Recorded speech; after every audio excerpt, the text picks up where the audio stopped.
So yun po mga idol, no? Isa mapagpalang araw po sa inyong lahat. Brad Dudong Adventure po nagbabalik, no? Sa ngayon po papunta po kami sa Explore, no? Papunta pa lang po kami, kaming dalawa ni Bunso. At babalik po kami dun sa location kung saan na rescue natin yung bata, no? At tungkol po dun sa tungkol po dun sa batang na rescue natin, safety na po siya. At nang dahil din sa kanya, nagkaroon tayo ng idea tungkol dun sa mga batang nawawala, no? Na may kinalaman talaga yung grupo ni Apo Medallion para kaya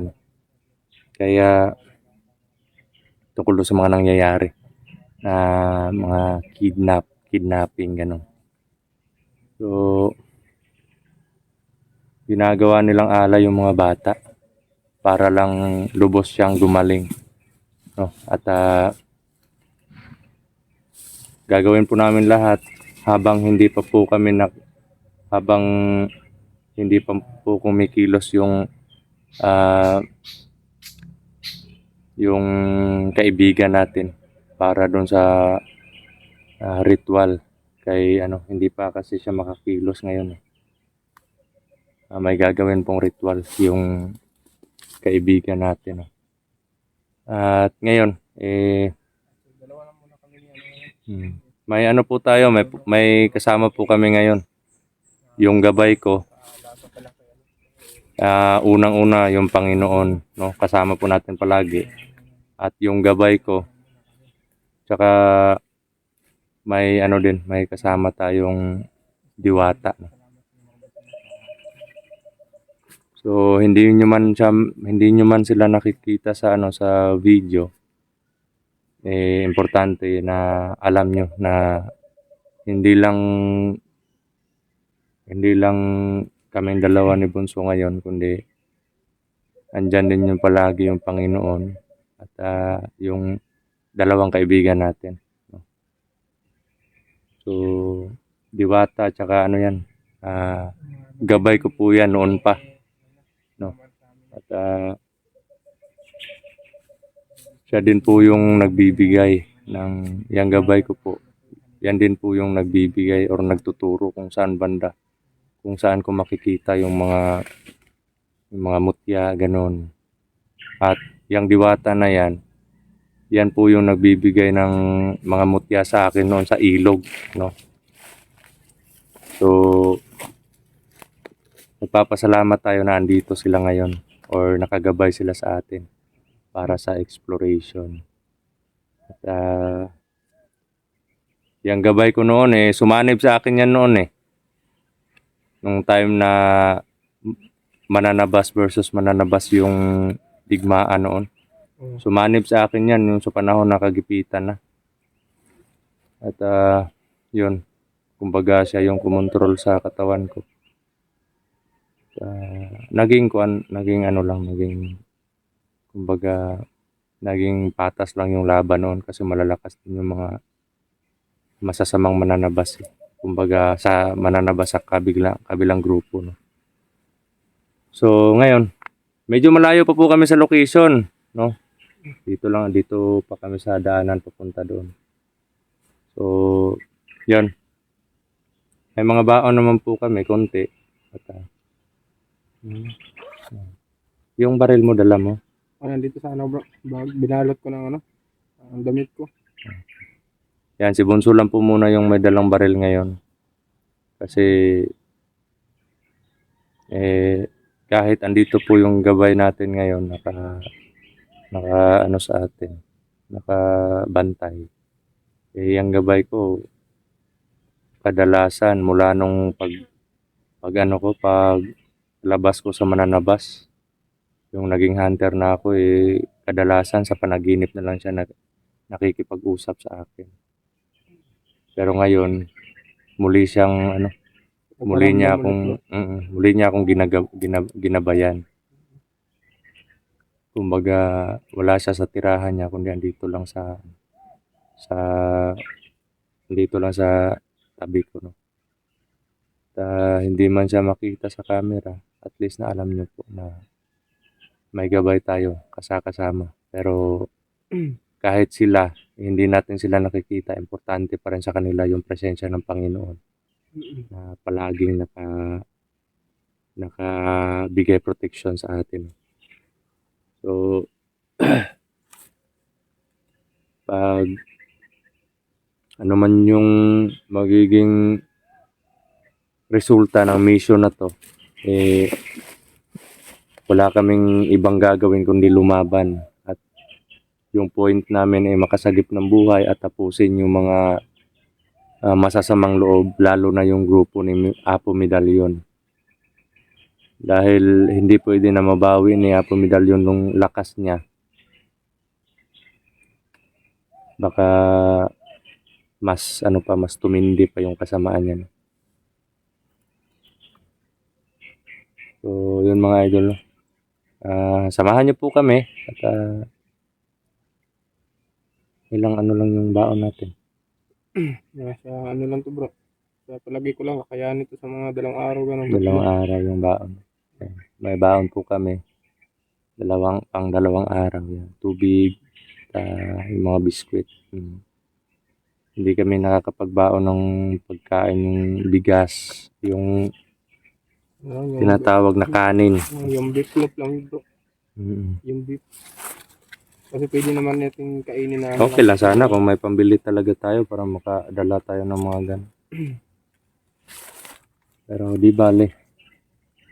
Maarangkada nga tayo kahit wala tayong wala tayong pagkain. Importante na may magawa tayo dun sa mga nangyayari ngayon.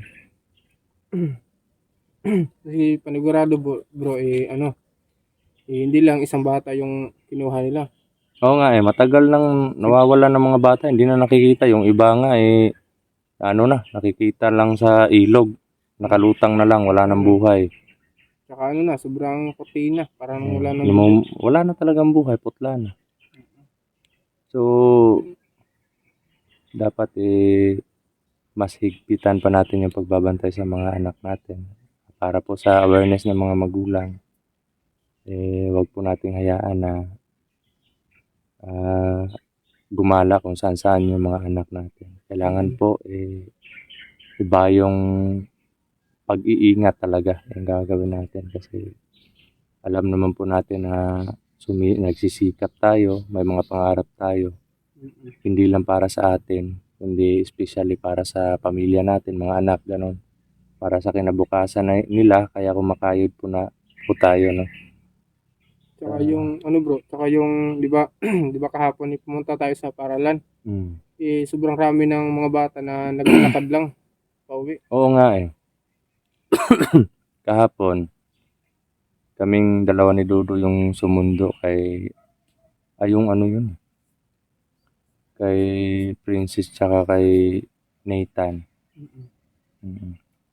Kasi si Kuya Yan, si John Ryan nasa ibang nasa ibang paaralan yun. Kasi mas gusto niya dong mag-aral. At sabi niya man na safety naman siya doon kasi may kasama siya palagi sa school, no? At may guardians or ba yung tawag? Guidance. Siya doon sa school palaging nakasubaybay sa kanya or kasama niya palagi. So kami yung kumuha or sumundo kay Princess tsaka kay Nathan. Ang daming mga batang naglalakad. At yun, may naman kami, konting pamasahe, kaya yun yung namin, sinundo namin yung mga bata. Yun nga lang, nakita ko yung iba. Siguro malalapit lang yung mga bahay nila. Hindi kasi namin tinanong mga bata kung taga saan sila, ganun. Nagdahan-dahan lang kami habang naglalakad sila. Nagdahan-dahan lang din kami sa pag-aabante pauwi, para magabayan namin yung mga bata din na kumbaga sinusundan namin sila, baka may mangyari at baka maaktwalan namin na andon kami. So baka sakali na makatulong din kami at malaman namin kung sino yung mga taong yan, na mga tauhan nila na andun sa labas or sa patag. No? Importante din kasi yun mga idol na may plano yung mga kalaban doon sa patag tungkol doon sa pamimiktima ng mga bata. Kailangan talaga na may gawin din kaming counterpart doon sa plano nila para hindi sila makapag-focus. Mm. At ano naman, pasalamat din tayo sa mga kapulisan natin, mga barangay tanod, gano'n. Todo bantay naman sila. No? At habang pauwi nga kami kahapon, may nagpapatrol yung dalawang mga pulis. Nagpapatrol sila, may nakamotor, dalawa. Tapos iba naman yung mobile or yung patrol car. No? So, salute kami sa inyo mga sir. Maraming salamat. Thank you for your servicing. No? Sa serbisyo ninyo mga sir. At hindi lang sa mga kapulisan natin kundi sa mga kasundaluhan din natin no, na palaging palaging sumasabak sa digmaan laban dun sa mga terorista no. At mega love shoutout sa inyo mga sir. Ingat kayo palagi at gabayan tayo lahat ng Panginoon. So, yun. Dito po kami sa location. Mga idol.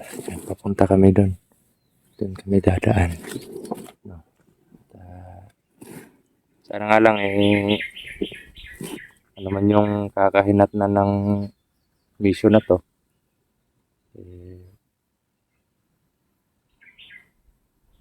Buo namin tatanggapin yung kakahinatnan.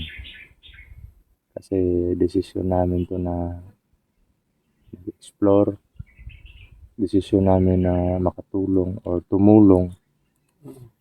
Hindi man kami makatulong doon sa mga kapatid natin na nasa malalayo, mga kapatid natin na hunters, dahil po sa hirap ng buhay din. Kaya hanap na lang kami din ng paraan na makatulong kami dito. Kasi hindi naman tayo pinalad na para makatulong dun sa kanila. So,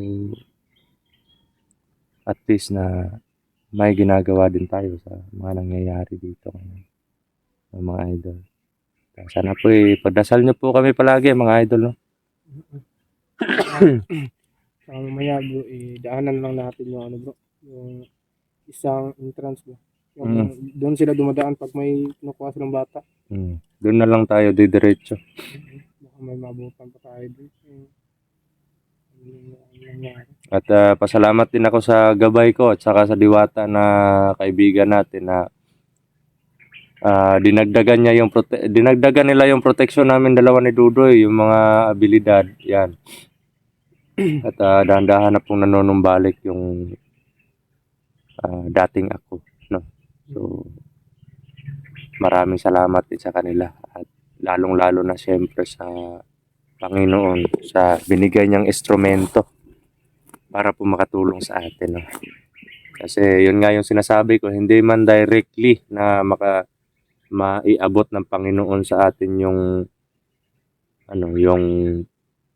tulong or yung kinakailangan natin, yung mga pinagdarasal natin sa Kanya palagi. Hindi man niya directly na siya mismo yung magpapakita or siya mismo yung magpaparamdam para ibigay sa iyo, sa atin. Pero yung ginagawa niya po binibigyan niya tayo ng nagbibigay siya ng instrumento para mabigay sa atin yung mga hinihiling natin or mga pangangailangan natin. Base doon sa mga situation, base doon sa mga katulad namin na nasa bakbakan. Alam niya man na kailangan namin ng proteksyon, dagdag na lakas, gano'n. Kaya isa na ding instrumento yung gabay natin at yung isang diwata na sumusunod sa atin. No? So, maraming salamat talaga Ama sa proteksyon at mga biyaya kahit man sa mga problema. Yan, palagi po tayo magpapasalamat kasi nagiging nagiging mas malakas tayo, no? Nagiging mas ano tayo sa bawat hamon ng buhay na dumaraan sa buhay natin. So, relax muna kami saglit mga idol kasi kanina pa kami naglalakad eh. Kaya nabundok na rin tong ano. Ikaw Bunso, anong masasabi mo sa ating mga idol? Yan. Idol na. Mga idol natin, yan o, nakatingin sa atin ngayon. Ano? Oh my goodness. Salamat sa ano, sa araw-araw na pagdarasal sa amin, no? Yun. Sa pagdasal sa amin na kung safety kami makapunta doon at saka makauwi din. Yun, maraming salamat din. At kayo din po dyan sa mga nasa mga ibang bansa ngayon. Lalong-lalong na doon bro, no? Na may mga putukan. May mga ano din doon, nag-away-away na. Kahit saan sulok lang kasi ng mundo sobrang ano may mga masasama, may magulo, may hindi nagkakaintindihan, bawat bansa ganun, mga ano. Yung kaya yung makikita natin sa ano bro, yung mga papawid ba na mga dumadaan na mga misa lang lalaki. Ako. Kunwari Bunso, pag ganun yung mga makalaban natin dito sa bundok, gagamitin na natin lahat. Ang tinatago natin. Kung ako yung tatanungin mga idol, kaya ko pa ba kayang saluhin yun or anuhan yun ang protection natin. Bahala na yung taas bro. Yun yung mas maganda. Panginoon na yung bahala sa lahat, hindi lang sa amin kundi sa atin lahat, sa buong mundo. Kahit nga sa mga tao na